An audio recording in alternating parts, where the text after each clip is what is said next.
ایک بار تو ایسا ہوا کہ ایک صحابی حضور کے پاس آئے، کہا یا رسول اللہ صلی اللہ علیہ وسلم شادی کے لیے مال کچھ خریدنے کی مجھے ضرورت ہے، سامان خریدنے کی، کچھ مال چاہیے۔ حضور نے کہا کہ جاؤ عثمان کے پاس اپنے شادی کے اخراجات کے پیسے لے لو، کہنا کہ میں نے بھیجا ہے۔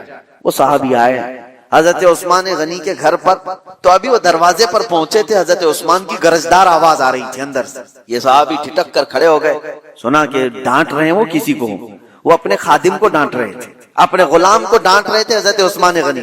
یہ کان لگا کر باہر سے سنتے ہیں کہ کس بات پر ڈانٹ رہے ہیں، تو دیکھا کہ خادم کو، غلام کو اس بات پر ڈانٹ رہے ہیں کہ چراغ میں اس نے بتی تھوڑی زیادہ کر دی تھی، تیل زیادہ جل رہا تھا، بتی کو تھوڑا سا لمبا کر دیا تھا تو تیل زیادہ جل رہا تھا۔ عثمان غنی اس بات پر خادم کو خوب ڈانٹ رہے ہیں۔ تو یہ صحابی باہر سے سنتے ہیں اور واپس چلے جاتے ہیں۔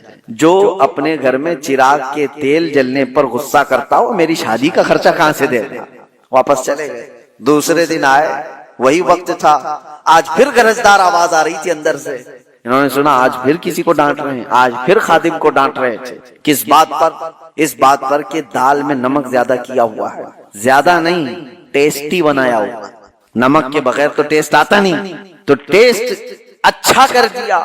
تو حضرت عثمان غنی اس پر اس کو ڈانٹ رہے ہیں کہ نمک اتنا استعمال کر لیا کہ دال لذت والی ہو گئی ہے، زیادہ کھائی جا سکتی ہے۔ تو یہ صحابی جو باہر کھڑے تھے انہوں نے کہا یہ تو دال پر اور چراغ پر غصہ کرتے ہیں، یہ میری شادی کا خرچہ کہاں سے دیں گے؟ واپس پلٹ رہے تھے، حضرت عثمان غنی نے ان کو دیکھ لیا، کہا کہ کل بھی تم آئے تھے، آج بھی تم آئے، کیا بات ہے، کس لیے آئے؟ انہوں نے کہا بات در حقیقت یہ ہے کہ اللہ کے نبی صلی اللہ علیہ وسلم نے تمہارے پاس مجھے بھیجا، میرے شادی کے اخراجات آپ سے میں حاصل کروں، لیکن آپ 2 دن سے میں دیکھ رہا ہوں غصے میں ہیں، خادم کو خوب ڈانٹے جا رہے ہیں، کبھی چراغ پر کبھی دال پر۔ میں نے یہ سوچا کہ کہاں میری شادی ہو سکتی ہے ان کے مال سے۔ حضرت عثمان غنی نے کہا قسم خدا کی، تو کیا اللہ کے نبی کا حکم ہو تو 70 شادیاں میں تنہا کرتا ہوں، لوگوں کے مدد کے لیے میرا مال کھلا ہوا ہے، لیکن جو تم نے دیکھا میرے گھر میں وہ میرے اپنے ضرورت کے لیے چیزیں تھی۔ خادم نے چراغ کو، بتی کو زیادہ کیا، تیل زیادہ جلتا گیا، نمک اتنا ڈال دیا کہ دال زیادہ کھائی جا رہی۔ اس بات پر میں نے غصہ اس لیے کیا کہ کل قیامت کے دن رب ذوالجلال اگر حساب لے لے، کیا عثمان تجھے اتنی ہی روشنی کی ضرورت تھی، تو نے اتنا زیادہ کیوں جلایا؟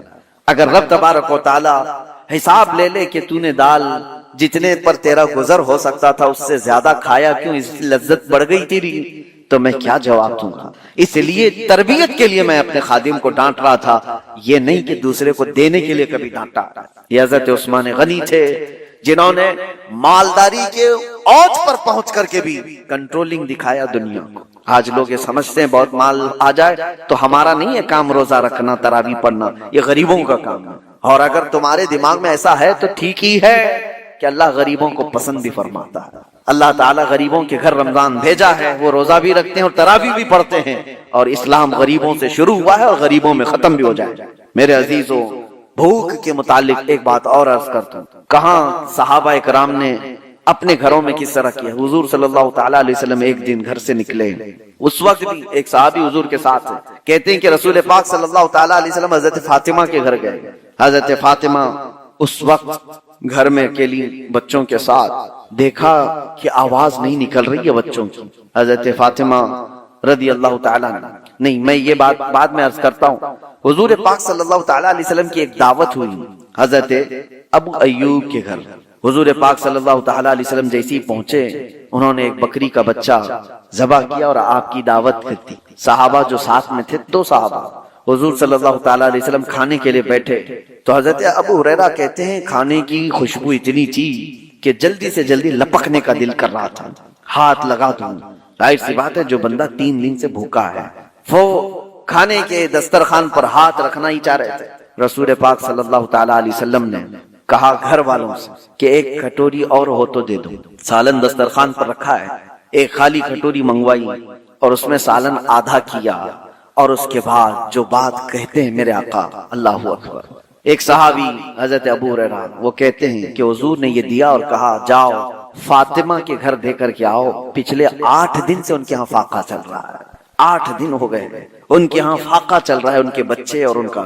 یہ کس گھرانے کی بات کر رہا ہوں؟ کیا وہ گھرانہ محتاج تھا؟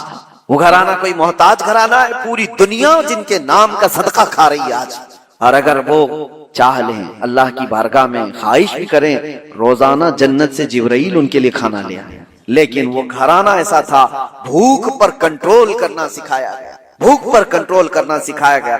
یہی تو بات ہے کہ حسنین کریمین کی شجاعت کو پوری دنیا مانتی ہے کہ امام حسین کو کربلا میں 3 دن بھوکا اور پیاسا رکھ کر جھکانے کی کوشش کی گئی تھی، ان کے بچوں کو، ان کے خاندان کو پانی بند کیا گیا، کھانا بند کیا گیا، کیا جھکا امام حسین کا سر؟ پوری دنیا نے دیکھا، یزید کے سامنے جھکنا تو دور کی بات ہے، ہاتھ بھی آگے بڑھانے کو تیار نہیں ہوئے۔ وجہ کیا تھی؟ تم آج بھوک سے حسین کو آزما رہے ہو، ان کی ماں تو بچپن میں بھوک کی تربیت دے چکی۔ ایک بار حضور اکرم صلی اللہ تعالی علیہ وسلم مسجد نبوی سے باہر نکل کر جا رہے ہیں۔ توجہ میرے عزیزو، اخلاق کہاں دکھانے چاہیے اور ہماری بات چیت کے انداز ہمیں کہاں ہونا چاہیے میں آپ کو بتاؤں۔ حضور تشریف لے کر جا رہے ہیں، صحابہ اکرام کھڑے تھے حضور کے اطراف۔ مدینہ طیبہ کی ایک بوڑھی خاتون جس کا ذہنی توازن کھویا ہوا ہے، یعنی وہ دماغی طور پر ڈسیبل ہے، اور وہ آئی جا رہی تھی۔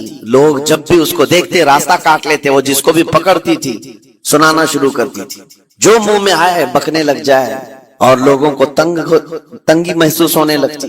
صحابہ نے دیکھا کہ یہ عورت آ رہی ہے، حضور کی طرف آ رہی ہے، سب نے حضور صلی اللہ علیہ وسلم کو گھیر لیا، اس کا راستہ روکنے کے لیے اب آئے گی۔ اور نبی کریم صلی اللہ علیہ وسلم کے پاس اگر زبان درازی کرنے لگ جائے، پاگل عورت ہے، اور بک بک کرنے لگ جائے، حضور پاک صلی اللہ علیہ وسلم کے ادب میں کہیں کمی نہ آ جائے۔ صحابہ کا یہ ہمیشہ اہتمام رہتا۔ حضور اکرم صلی اللہ علیہ وسلم نے دیکھا تو صحابہ سے کہا ہٹ جاؤ، اس کو آنے دو، ہٹ جاؤ، اس کا راستہ چھوڑ دو۔ صحابہ نے کہا یا رسول اللہ صلی اللہ علیہ وسلم، اس کا ذہنی توازن ٹھیک نہیں ہے، دماغی طور پر وہ عورت ٹھیک نہیں ہے، وہ آئے گی اور لمبی باتیں کرتی ہے، لا یعنی باتیں کرتی ہے، کہیں آپ کی شان پاک میں کوئی گستاخی نہ ہو جائے۔ صحابہ روک رہے تھے، حضور پاک صلی اللہ علیہ وسلم نے سختی سے فرمایا، ارشاد فرمایا ہٹ جاؤ، اس کا راستہ چھوڑ دو، مجھے پتا ہے پورے مدینے میں اس کی کوئی نہیں سنتا، میں بھی نہ سنوں تو کس کو سنائے گی، اگر میں بھی نہ سنوں تو وہ کس کو سنائے گی۔ یہ میرے مصطفیٰ کریم صلی اللہ تعالی علیہ وسلم کے دربار عالی جاہ کی وہ بلند اخلاق کریمانہ کی ایک مثال ہے، جس کو خود میرے آقا نے فرمایا بعثت لأتمم مکارم الاخلاق۔ عزیزان اکرام وقار، لوگوں کے آج حالات ایسے ہیں کہ اچھے لوگوں کے ساتھ اخلاق الگ دکھائے جاتے ہیں، چھوٹے لوگوں کے ساتھ اخلاق الگ دکھائے جاتے ہیں۔ سٹیٹس کا آدمی ہو تو اس کے ساتھ ملنے کے طریقے الگ ہیں، اور غریب کوئی آ جائے، فقیر کوئی آ جائے تو اس سے ملنے کا انداز الگ ہو جائے۔ یہ نہ ہو، یہ ہم سب کے لیے نصیحت ہے۔ اسی ممبئی کی سرزمین پر میں آپ کو بتاؤں، ایک ماہم شریف میں بزرگ حاجی صاحب ہوا کرتے تھے، آج سے تقریباً 10-12 سال پہلے۔ وہ کئی لوگوں سے ایک سوال کرتے تھے پکڑ پکڑ کر کے کہ میرا ایک سوال ہے، آپ جواب دیں گے، میرا ایک سوال ہے۔ کئی علماء سے انہوں نے پوچھا، مجھ سے بھی انہوں نے، جب میں نیا تھا مصر سے پڑھ کر کے آیا تھا، میرے پاس آ کر کہا کافی سالوں سے میرے ذہن میں ایک سوال ہوتا ہے، میں آپ سے بھی پوچھنا چاہتا ہوں۔ کہا آپ بتائیے کیا ہے؟ کہا میں حضور سرکار مجاہد ملت رحمت اللہ علیہ کا مرید ہوں، علامہ حبیب الرحمان مجاہد ملت رئیس اعظم اڑیسہ، جن کے خدمات جلیلہ آج ہو سکتا ہے نئی جنریشن کو نہ معلوم ہو، ان کا لقب ہے مجاہد ملت، جنہوں نے سنیت کی بقا کے لیے اپنا تن من دھن سب قربان کیا تھا۔ وہ مجاہد ملت عظیم بزرگ ولی کامل ہے۔ فرمایا یہ حاجی صاحب کہتے ہیں کہ میں ایک نارمل آدمی تھا، کڑیا تھا، یعنی گھر بنانے کا کام کرتا تھا۔ جب وہ ممبئی تشریف لاتے تو دوڑ کر کے ہر جگہ سے لوگ ملنے آتے، میں بھی گیا تھا، اور اس وقت میں جوان تھا۔ حضور مجاہد ملت رحمت اللہ علیہ کی بات وہ بتا رہے ہیں کہ لوگ لائن لگا کر کے مصافحہ کر رہے تھے، مل رہے تھے۔ جب مل رہے تھے تو پھر میرا نمبر آیا، میں ملنے کے لیے گیا۔ بزرگوں کے سب ہاتھ چومتے ہیں، یہ ہمارے سنیوں کے طریقے ادب، علماء ذوی الاحترام کے ہاتھوں کا بوسہ لینا یہ مستحسن ہے، یہ ہمارے آداب میں سے، معمولات اہل سنت میں سے۔ تو جب سب لوگ ان کے دست بوسی کر رہے تھے، ہاتھ چوم رہے تھے، میں بھی قریب گیا، اور جب میرا نمبر آیا میں ہاتھ چومنے کے لیے گیا تو انہوں نے میرا ہاتھ لے کر خود ہی چوم لیا۔ وہ بزرگ عالی جاہ ولی کامل جن کو دنیا مجاہد ملت کہتی ہے، میرا ہاتھ انہوں نے چوم لیا، اور میرے اندر ایسی پشیمانی تھی کہ میں کیا کروں سمجھ میں نہیں آیا۔ میں ایک معمولی سا کڑیا، اور کہاں ان کا مقام، کہاں میرا۔ تو اس کے بعد وہ اس بے چینی میں رہتے تھے کہ ایسا کیوں کیا، ایسا کیوں کیا، کیونکہ پوچھنے کا موقع ہی نہیں ملا۔ ایک بزرگ تھے، انہی کے خلیفہ تھے حضور مجاہد ملت کے، انہوں نے اس کا جواب دیا۔ میرے عزیزو کیا بہترین جواب تھا۔ حضرت مجاہد ملت رحمت اللہ تعالی علیہ یہ چاہتے تھے کہ ہزاروں لوگ ہماری تعظیم کرتے ہیں تو کہیں ہمارے دماغ میں بادشاہت کا خیال نہ آئے، ہم غریب اور فقیر کا ہاتھ چوم کر اپنے نفس کی مخالفت بھی کرتے ہیں۔ اخلاق کریمانہ دکھانے کے لیے اسٹیٹس والوں کے ساتھ ہی نہیں، غربا فقراء کے ساتھ بھی وہ اخلاق ہوں۔ نبی کریم صلی اللہ تعالی علیہ وسلم کے وہ آداب آج اگر آپ اپنا لیں، بہت ساری کڑوی چیزیں ویسی ختم ہو جائیں۔ آج ممبئی کی سرزمین پر سب سے بڑا یہ چیلنج ہے بات کرنے میں، نوجوانوں کے تو آج پارے چڑھے ہوئے ہوتے ہیں، ان سے کوئی بھی بات کر لے، جس تیور میں یہ بات کرتے ہیں ایسا لگتا ہے کہ ابھی لڑائی ہو جائے گی، ابھی جھگڑا ہو جائے گا۔ اس کی عادت سی بن گئی ہے۔ آپ کو پتا ہے فرمایا گیا عربی کا قول ہے جراحت السنان لها التیام ولا یلتام ما جرح اللسان، تلوار سے چاقو سے دیا ہوا زخم سوکھ سکتا ہے، زبان سے دیا ہوا زخم کبھی نہیں سوکھتا، زبان سے دیا ہوا زخم نہیں سوکھتا۔ بولنے سے پہلے 1000 بار اس بات کو خیال ہونا چاہیے کہ میں جس کو بول رہا ہوں کہیں اس کا دل چھلنی تو نہیں ہو جائے۔ میری زبان یہ ہوتی 50 گرام کی چھوٹی زبان ہے، لیکن بڑے بڑے لوگوں کے کلیجے چیر کر رکھتی ہے، بڑے بڑے لوگوں کے دلوں میں سوراخ کر کے رکھتی ہے، زخمی کر کے رکھتی ہے۔ اس کا استعمال اسی لیے روایت میں ملتا ہے کہ جب انسان صبح کرتا ہے تو سارے اعضاء، ہاتھ پیر آنکھ کان ناک، سارے اعضاء سب سے پہلے زبان سے یہ عرض کرتے ہیں، اس کی پناہ مانگتے ہیں، کہتے ہیں آج تو صحیح سلامت رہے گی تو ہم سب صحیح سلامت رہیں گے، اور اگر تو پھسل گئی تو عذاب ہم پر بھی ہوگا۔ زبان بولتی ہے، مار کسی اور کو پڑتی ہے، کوئی زبان کو مارتا نہیں ہے، گالی زبان دیتی ہے لیکن مار کبھی پیٹھ پہ پڑتی ہے، سر پہ پڑتی ہے، ہر جگہ پڑتی ہے۔ تو یہ زبان نبی کریم صلی اللہ تعالی علیہ وسلم نے ارشاد فرمایا من یضمن لی ما بین لحیتیہ وما بین، حضور پاک صلی اللہ تعالی علیہ وسلم فرماتے ہیں جس نے 2 چیزوں کی ضمانت مجھے دے دی، حفاظت کی، میں اسے اضمن لہ الجنہ، میں اس کو جنت میں لے جانے کی ضمانت دیتا ہوں۔ 2 چیزیں کیا ہیں؟ حضور فرماتے ہیں ایک 2 جبڑوں کے بیچ میں جو موجود زبان ہے اس کی حفاظت کر لے، اور 2 رانوں کے بیچ میں جو شرمگاہ اس کی حفاظت کر لے، یہ 2 چیزیں جس نے بچا لیا میں اس کو جنت میں لے جانے کی ذمہ داری دیتا ہوں، ضمانت دیتا ہوں۔ اس کا کتنا بڑا کردار ہے، یہ زبان کا کتنا بڑا کردار ہے۔ اور حضور نے ایک بار پکڑ کر کے فرمایا تھا، زبان کو پکڑ کر کے کہا تھا یہ وہ زبان ہے جو انسان کو جنت میں بھی لے جاتی ہے اور دوزخ میں بھی لے جاتی ہے۔ کلمہ کس سے پڑھتے ہیں آپ؟ لا الہ الا اللہ، زبان ہی سے تو پڑھتے ہیں، اسی کلمے نے آپ کو جنت تک پہنچایا۔ اور کافر جو کفر کرتا ہے وہ بھی زبان سے ہی کرتا ہے، اور زبان اسے ہمیشہ کی دوزخ میں لے جاتی ہے۔ اس زبان کو چلانے سے پہلے 1000 بار سوچ لیں کہ آج لہجوں کی سختیاں بڑھتی چلی گئیں، اور آپ کو پتا ہے قرآن پاک میں رب تعالیٰ نے یہ فرمایا وَلَا تَقُلْ لَهُمَا اُفٍّ وَلَا تَنْهَرْهُمَا، والدین کے بارے میں بچوں کو کیا کہا گیا؟ ان کو اف تک نہ کہو۔ لیکن زبان جب کھلتی ہے نا، ماں باپ کے خلاف نوجوانوں کو ہم نے دیکھا ہے گالی گلوچ کرتے ہوئے اور اتنی بری باتیں کہتے ہوئے، معاذ اللہ۔ عزیزان گرامی وقار، حضور نے تو یہ فرمایا جس نے پلٹ کر کے اپنے ماں اور باپ کو سخت لہجے میں بات کیا یا ان کی نافرمانی کی، حضور فرماتے میرا دل چاہتا ہے کہ اس کے گھر کو آگ لگا دوں، آگ لگا دوں۔ اس لیے اس بات کو ہمیشہ یاد رکھیں، تمہارے لہجے کی سختیاں کسی کو زخمی کر دیں تو آخرت خراب ہو جائے گی، آخرت خراب ہو جائے گی۔ حضرت علقمہ رضی اللہ تعالیٰ عنہ حضور کے صحابی، حضور صلی اللہ علیہ وسلم کے صحابی، آخری وقت آ گیا تھا لیکن زبان نہیں کھلتی تھی۔ ان حضور پاک صلی اللہ علیہ وسلم کے پاس سفارش لائی گئی کہ آپ کے وہ ساتھی ہیں انتقال کر رہے ہیں لیکن زبان پر کلمہ بھی نہیں آتا۔ حضور تشریف لائے، دیکھا، پوچھا گھر میں ان کے کون کون ہے؟ کہا بیوی ہے اور ماں۔ ماں کو بلایا اور کہا علقمہ کے بارے میں کیا کہتی ہوں، کیسا تھا؟ کہا بہت اچھا، پرہیزگار، عبادت گزار، ساری نیکوکاریاں اس کے اندر ہیں۔ تو پھر حضور نے پوچھا اچھا یہ بہت نیک تھا، تم بھی اس سے راضی ہو کہ نہیں ہو؟ ماں نے کہا میں نہیں راضی ہوں، میں راضی نہیں ہوں۔ کہا کیوں، وجہ کیا ہے؟ کہا یا رسول اللہ میرا اکلوتا بیٹا، میرا تنہا بیٹا تھا، بڑی محبتوں کے ساتھ اس کو پالا تھا، اور جب میں نے اس کی شادی کی اپنی بیوی کو لایا، اور جب بیوی گھر پر آ گئی تو میری بات کو ہلکے میں لیتا، اپنی بیوی کی بات کو فوقیت دیتا، ترجیح دیتا. اور اس وقت غالباً یہ باتیں تھی کہ زبان سے کوئی کلمہ ان کے نکلا ہوگا جو بیوی کی حمایت میں تھی، ماں کو تکلیف پہنچ گئی. کہا میرا دل گوارا نہیں کرتا، میں اس سے راضی نہیں ہوں. باقی وہ بہت نیک بندہ ہے، بہت اچھا. حضور نے فرمایا دیکھو زندگی کے آخری پڑاؤ پر آ چکا ہے، روح نکلنے کو ہے، معاف کر دو. وہ بھی صحابیہ تھی. انہوں نے کہا آقا آپ کا حکم ہے یا مشورہ ہے؟ اگر حکم ہے تو پھر ماننا ہے.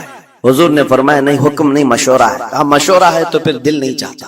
دل نہیں چاہتا. حضور نے فرمایا صحابہ سے کہ لکڑیاں جمع کرو، آگ لگاؤ اور انہیں اٹھاؤ آگ میں ڈال دو. آگ دہکائی گئی تو ماں کی ظاہر سی بات ہے ممتا بے چین ہو گئی. کہا ان کو میرے سامنے آگ میں ڈالیں گے؟ کہا ہاں اس سے بہتر ہے کہ وہاں جلے گا یہاں جلے.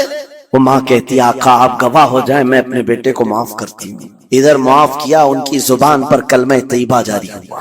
میرے عزیزو یہ بتانا مقصود اس لیے ہے کہ زبان سے دیے ہوئے زخم خواہ والدین کو ہو یہ معمولی نہیں ہوتے. ہو سکتا ہے آخری وقت تمہاری زبان بند ہو جائے اور کلمہ طیبہ بھی نہ جاری ہو، زبان کھلنے بھی نہ لگے. یہ حالات آ جائیں گے، اس لیے اپنی زبان کا کنٹرول برقرار رکھو. کس سے کیا کہنا ہے ابھی میں اس کا دوسرا پارٹ بھی بتاتا ہوں زبان کے استعمال کا. یہ نرمی لہجے کے اندر ہونا بہت ضروری ہے، لیکن کچھ جگہوں پر سختی کی اجازت ہے، لیکن وہ مقامات الگ ہیں. نرم لہجہ حضور پاک صلی اللہ تعالی علیہ وسلم کے فرامین میں سے ہے. ایک بات بڑی بغداد مقدسہ میں نے ایک ولی پاک کی زیارت کی، ان کے آستانے پر بھی میں ابھی بیان کیا تھا.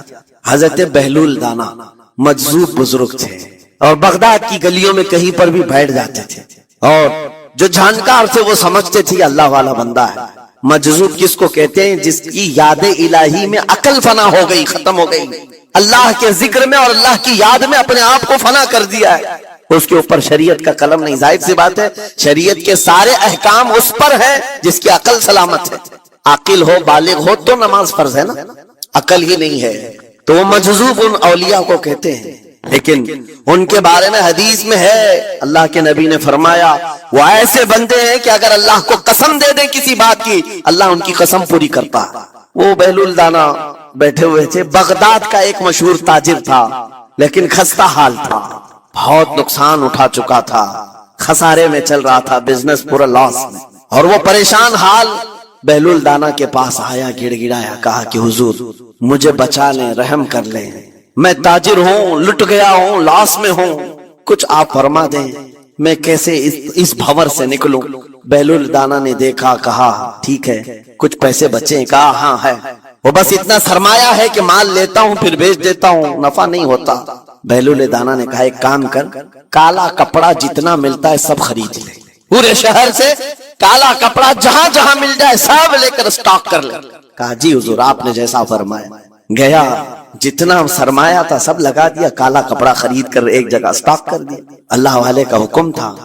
لیکن ہوا ہے کہ بغداد کا معمول تھا، 8 دن گزرے نہیں تھے کہ وہاں وقت کے حاکم کا انتقال ہوا، اور جب حاکم کا انتقال ہوتا تو شہر کے جتنے بڑے لوگ ہوتے، رئیس لوگ، وہ اس کے سوگ میں اس کے غم میں کالا کپڑا پہنتے تھے، اور کالا کپڑا سوائے اس تاجر کے کسی کے پاس نہیں. اور سارے بڑے لوگ پیسوں سے اس کے پاس کالا کپڑا خریدنے آئے. یہ منہ بولے قیمت پر، جیسے تیسے جتنی قیمت پر بولے سب خرید کر لے جاتے ہیں، اور پل بھر میں ایک دن کے اندر وہ بہت بڑا کروڑ پتی بن گئے، بہت مال آ گیا.